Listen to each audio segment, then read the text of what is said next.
Hi, I'm Michael Bender, and today we're in front of the whiteboard to talk about our first lesson in estimating basics. One of the first things to consider when asking for estimates is what kind of estimate are we looking for?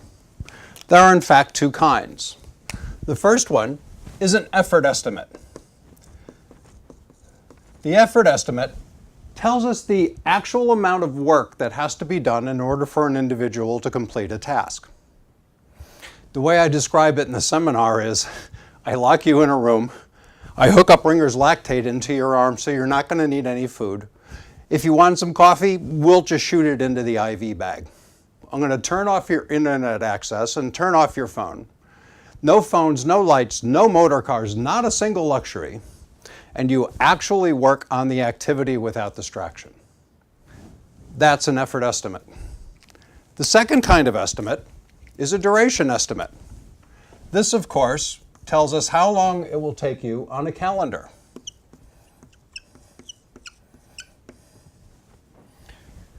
So, I go up to a team member and I ask for an estimate. Now, of course, the first question is, what kind do I ask for? Well, if I'm delegating a task, usually I'm going to ask for an effort estimate. This tells me the amount of time it actually takes a human to do the activity. So I go up to a team member, we'll use Bob. I go up to Bob and say, Bob, effort, actual dedicated time working on the activity, how long will it take you? Bob says, Bender, I think I can do that in about 40 hours.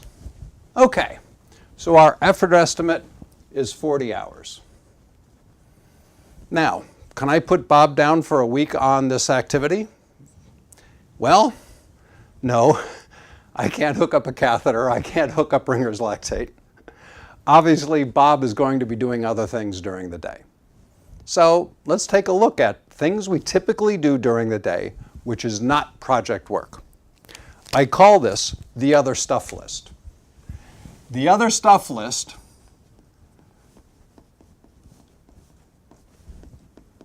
consists of all those activities we do during a day for which we get paid that is not project work. Well, what kinds of things go here? Well, most people have to deal with emails.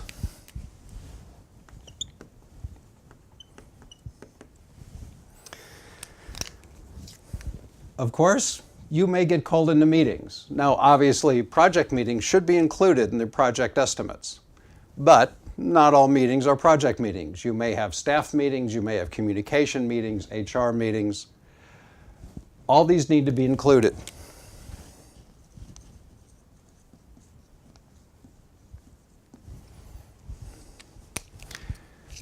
And again, I can't hook up a catheter to you, or I can't hook up Ringer's lactate. You are both a social and biological being. You have biological needs, you have social needs. Sometimes you just can't stand looking at the screen anymore and you just need to get up and socialize with somebody. So we add to the list biological and social.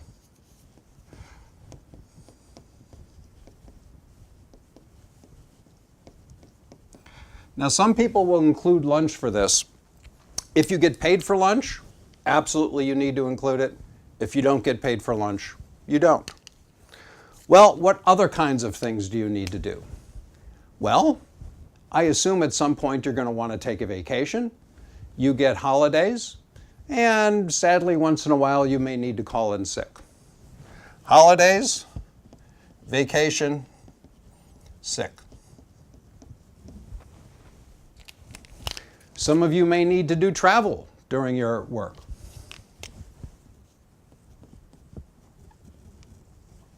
We'll include travel time. Then there's those always present emergencies. Some catastrophe is going on, a client is upset, the servers are down, somebody has an issue. This would also include when your equipment is not working and you need to get it fixed. Emergencies.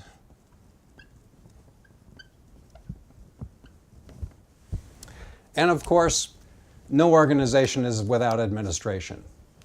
Timesheets, if you happen to do them, filling out HR forms, expense reports, admin.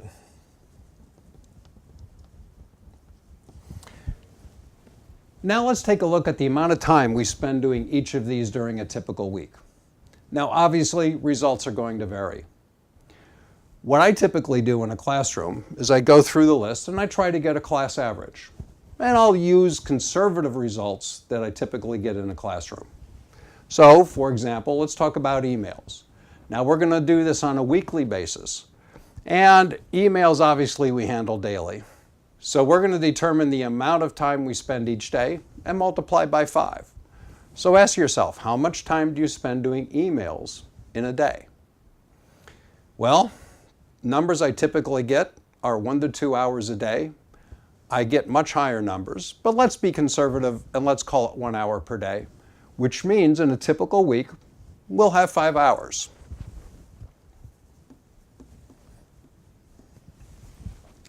Meetings. Again, non-project meetings. Numbers for this, again, vary greatly. The higher up you are in the organization, typically the more time you're going to spend in meetings. But even the engineers, scientists, and technologists, which you'd think would be working, spend a lot of time in meetings. Again, I will give a conservative estimate based on some of the feedback I get in classrooms. Let's call it an hour a day or 5 hours per week. Biological and social. Coffee breaks, smoke breaks if you do them, just getting up and chit-chatting with your friends, by the water cooler, talking about the movies you saw.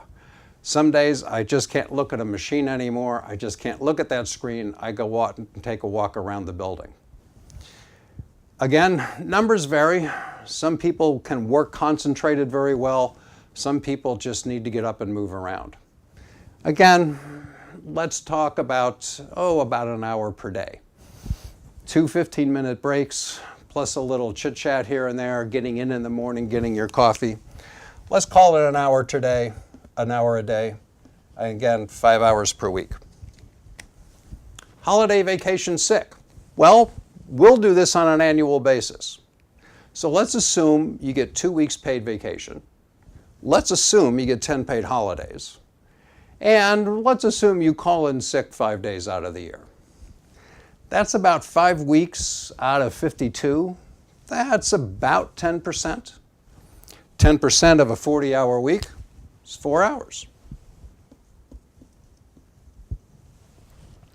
Travel. Some people travel, some don't. For the sake of this discussion, let's just say it's 0. Emergencies, firefighting, catastrophes, equipment going down. Well, again, it's going to depend on your environment. Let's call it a half hour a day, 2.5 hours a week. Admin, filling out timesheets, filling out expense reports, just dealing with the usual things we need to do in an organization. Numbers I get on this are generally pretty low. Let's call it a half hour a week.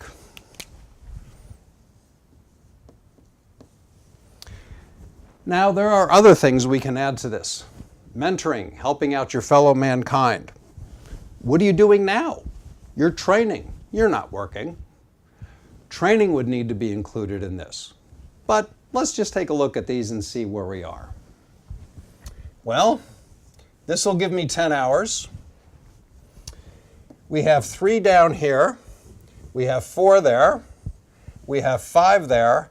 That's going to be another 12.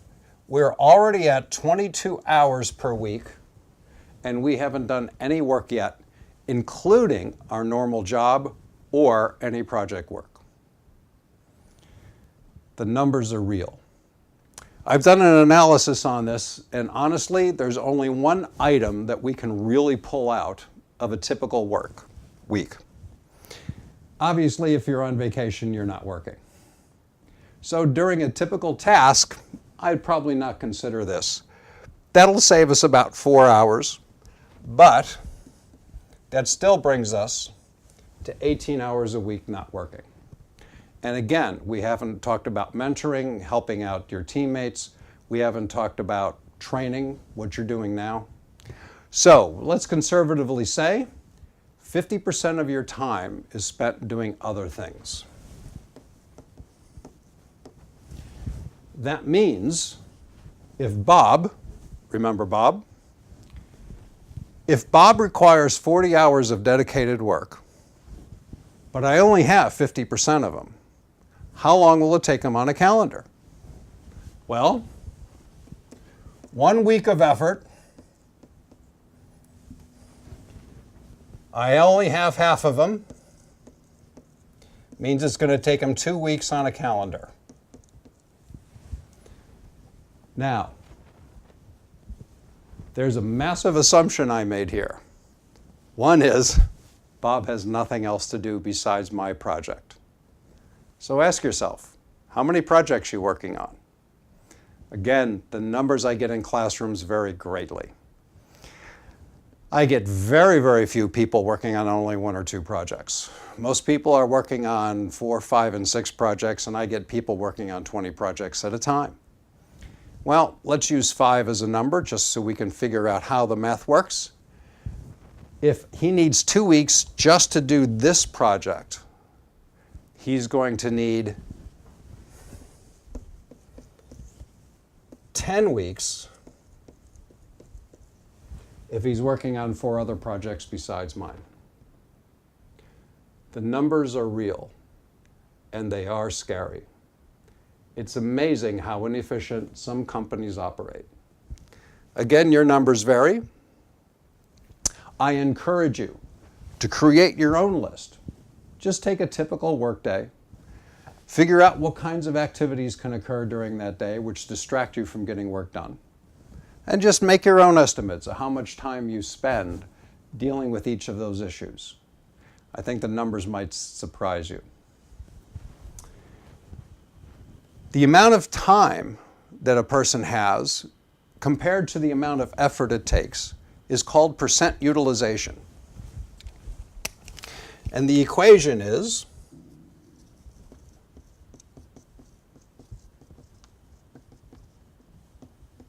the amount of effort divided by the duration. In this case, 10%. Essentially, I only have 10% of Bob.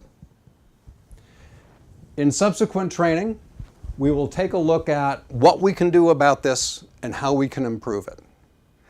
I hope this lesson has opened your eyes on some of the basic techniques of estimating.